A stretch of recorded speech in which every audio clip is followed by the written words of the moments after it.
روزے کی حالت میں جسم کے کسی حصے میں ٹیکا لگوانے سے روزہ نہیں ٹوٹتا۔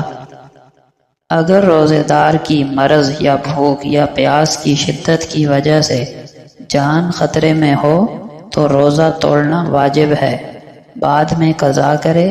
اگر روزہ نہ توڑا اور مر گیا تو گنہگار ہوگا۔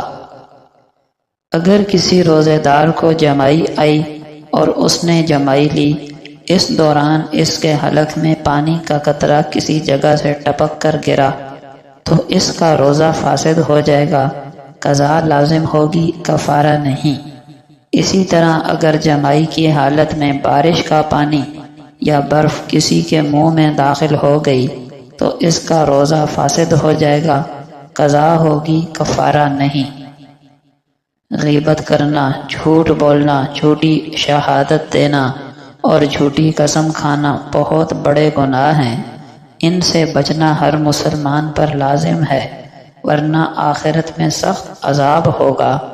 البتہ اس سے روزہ فاسد نہیں ہوتا، لیکن سخت مکروہ ہو جاتا ہے۔ عورت کو ایام حیض میں رمضان میں دن کو کھانا پینا جائز ہے، لیکن دوسروں کے سامنے نہ کھائے۔ اگر حاملہ عورت کو اپنے یا اپنے بچے کے نقصان کا یقین یا غالب گمان ہو تو روزہ نہ رکھنے کی اجازت ہوگی اور بعد میں قضا کرے گی، اور اگر غالب گمان نہ ہو تو روزہ رکھنا لازم ہوگا۔ اگر عورت حیض میں تھی، رمضان کے دن میں پاک ہو گئی تو سورج غروب ہونے تک کھانے پینے کی اجازت نہیں ہوگی، بلکہ روزے داروں کی طرح رہنا لازم ہوگا، اور اس دن کا روزہ بھی بعد میں قضا کی نیت سے رکھنا لازم ہوگا۔ حیض اس خون کو کہتے ہیں جو صحت مند بالغ عورت کے رحم سے کم از کم 15 دن کے وقفے سے آتا ہو۔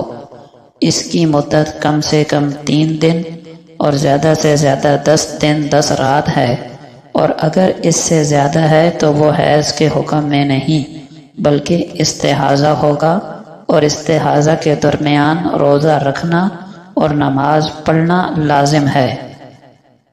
حیض کے دوران ہم بستری کرنا، قرآن مجید کو ہاتھ لگانا، قرآن کی تلاوت کرنا، مسجد میں جانا، نماز پڑھنا، روزہ رکھنا، بیت اللہ کا طواف کرنا ناجائز اور حرام ہے، لہٰذا ان چیزوں سے بچا جائے۔ اگر نفل روزے میں حیض آ جائے تب بھی اس کی قضا لازم ہوگی۔